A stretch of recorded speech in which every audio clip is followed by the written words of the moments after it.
So hello students, I hope you all are doing well. In this session, we'll be trying to understand how UPSC aspirants should be able to manage their time, because time management is one of the most important and the crucial aspect of your preparation.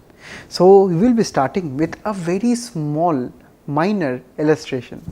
Imagine that there is a bank and this bank is giving you 86,400 rupees every single day when you wake up in the morning. Now this bank has one condition for you. What is that condition? That condition is that by the end of the day you have to spend the entire 86,400 rupees, or the bank will be taking all of the money back.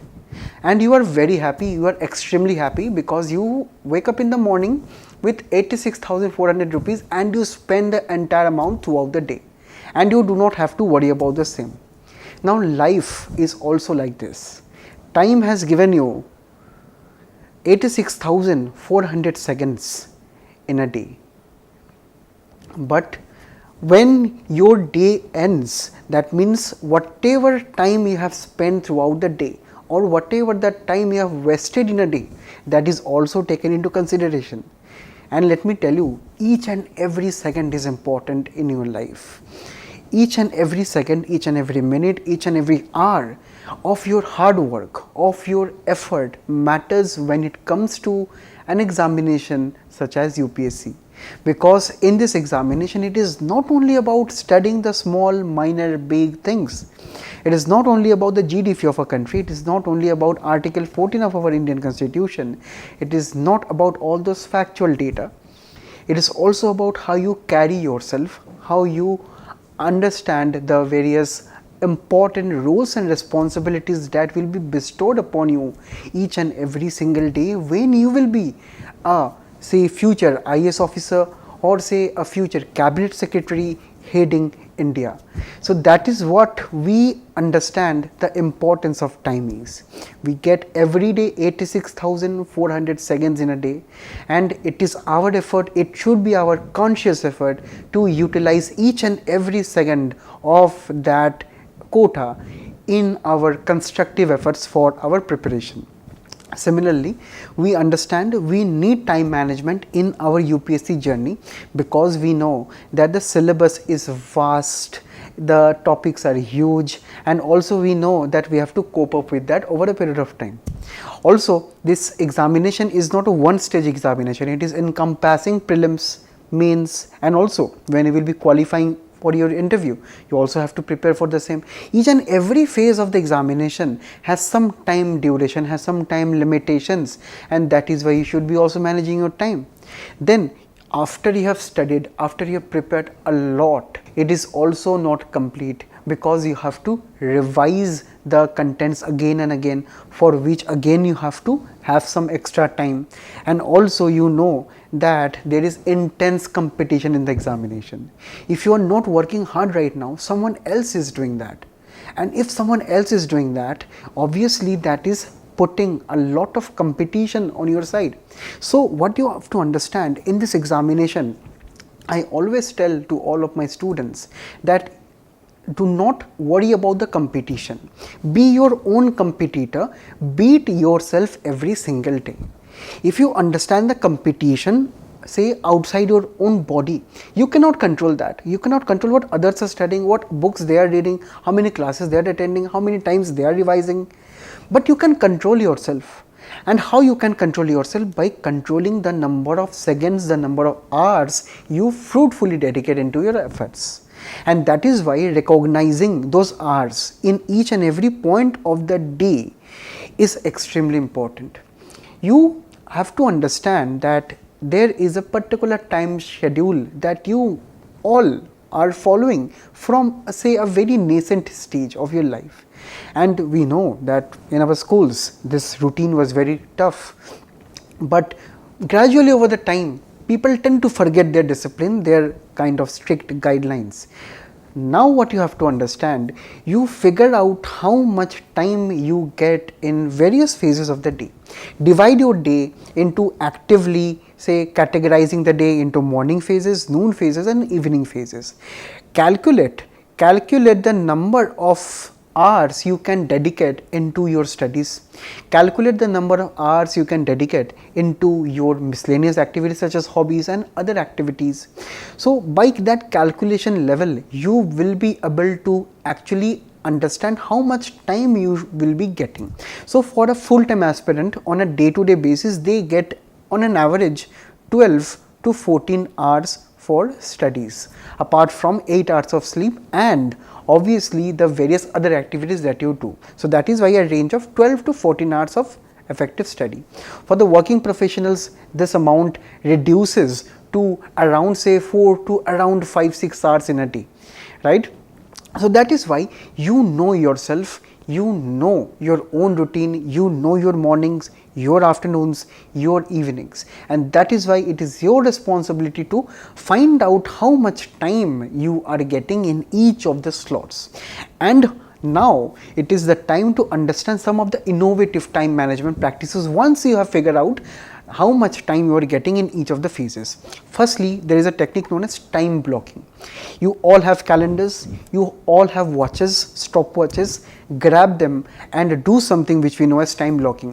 Figure out your calendar, figure out your morning, noon and evening slots, and then have proper 2 hours of slots. That means 2 hours of slots must be blocked for say maybe your classes, maybe your note making, maybe your revisions, maybe your mock test, whatever it is the case. Have 2 hours slots for each of them. And when you understand that you have to have 2 hours, obviously who will be implementing it? Your stopwatch. Your stopwatch will be implementing you, the stopwatch will be supervising your activity. And if you are taking even 2-3 minutes more than 2 hours, stop your activity. Immediately stop the work, stop the book, close the book, move on to the next subject, move on to the next timeline. That is, you are punishing yourself for not adhering to the time limit. Why? Because you have to understand that time management is a practice, is a habit to be formed. You cannot prolong your time hours or say time limits and be this much flexible. You must be punishing yourself. If you are having 2 hours of slot for your say studying polity, then I will be reading my polity materials, my class notes for 2 hours and I will be closing the book. So that means within this 2 hours I have to have utmost amount of concentration. I cannot waste a single second here and there, because remember, time is actually an asset for you which is refreshed every single day, and which every passing second time is running out. So treat time like an asset. The next technique will be very important for micro planning your study schedules. For example, you have this 2 hour. Now break down this 2 hour into 30 minutes of study sessions. Further break down this 30 minutes of study sessions into 25 minutes of intensive study. That means you are studying here without any break, with utmost amount of concentration. And after this you take 5 minutes. You take 5 minutes of break. Maybe walk around your room, maybe for example read some small books here and there. Then you do this again. You do this again for 4 times, and this will be completing your 2 hour slots. So this intensive time that you spend, right, that is 25 minutes, gradually improve it to, or say increase it to 30 minutes, 35 minutes, 40 minutes. So over a period of time, I am not telling that you will be able to do 40 minutes of concentrated effort right now in one single study session, because it will be taking some time. Ideally, for one successful habit to be developed, you know, we all know it takes around 3 weeks or 21 days. So if you complete this, if you carry forward this for at least 20-24 days, you will be definitely building this kind of habit. Next, also understand the art of studying. Art of studying means, before we read any book, should we read from page 1? Should we read from a particular chapter? So what I suggest all of you is to follow a thing which we know as Pareto efficiency. Pareto efficiency means that we know our syllabus. We are reading our syllabus every day. As we are UPSC aspirants, we need to be aware of the syllabus. So those of you who are not, please read the syllabus every day. Okay, we are aware of the syllabus, we are aware of the PYQs, right?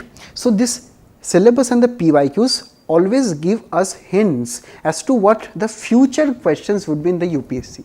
So we know that if a question on inflation and causes of inflation has been asked, maybe in the next year, maybe measures to control inflation will be asked, right? For example, in this particular matter, there are around 200-300 topics in the examination which account for around 80% of the questions. So this means that there are some topics from which majority of the question comes. So obviously we will be focusing our studies on these topics very well.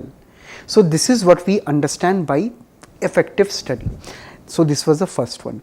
The second one is actually going through the chapters. For example, if we open the preamble chapter, we understand we have the features of the preamble, we have the various characteristics of the preamble, the qualities of the preamble, maybe also some Supreme Court cases on the preamble. So as a reader, first time reader of the chapter, what I will do, I will glance through the chapter even before reading. I will be first getting aware, okay, this is the heading, this is the subheading of preamble, this is the entire preamble. Before even reading the entire chapter, I will be glancing through the 5-6 pages of the chapter, of each and every chapter, of each and every new book, new things which I am going to read. So already I have some things in my mind about this chapter. So this is what we have to ensure before studying anything, that we have to get an idea of the thing, and then when we will be reading that, it will be becoming very smooth for us.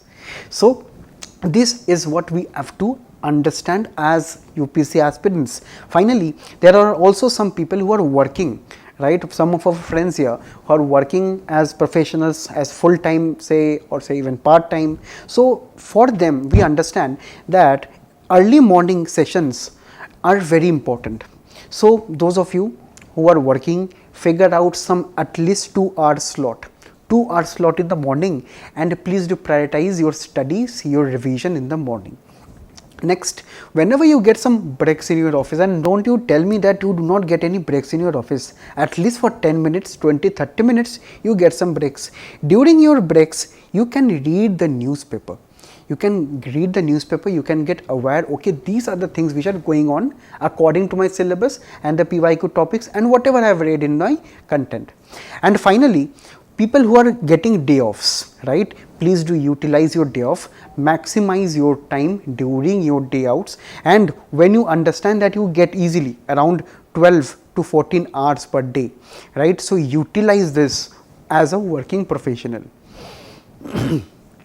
So summarizing everything, we find that we have a SMART goals approach. Firstly, have targeted learning of 2 hour slots, have proper amount of subjects that you want to study, right, and whatever you are studying must be measurable.